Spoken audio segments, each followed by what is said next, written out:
Ano bang unang pumapasok sa isip nyo pag narinig nyo ang salitang lingap? Tumutulong sila. Ang gawa, parang gano'n. Parang pagtulong sa mga kapwa ba? Kung nagmamalasakit po sa nililingap. Pamamahagi po ng mga tulong, kagaya po ng mga groceries. Ay, sa mga iglesia.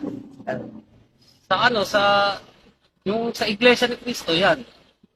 Nag-aano sila ng mga lingap sa mga mahihirap dito sa amin.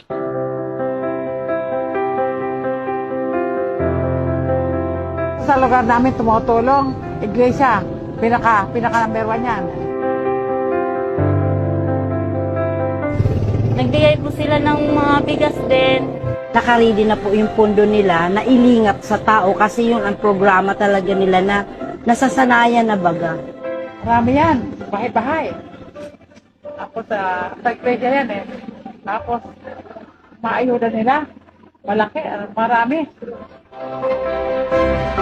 Hindi sila papayag na hindi makadala yung lahat na pumupunta.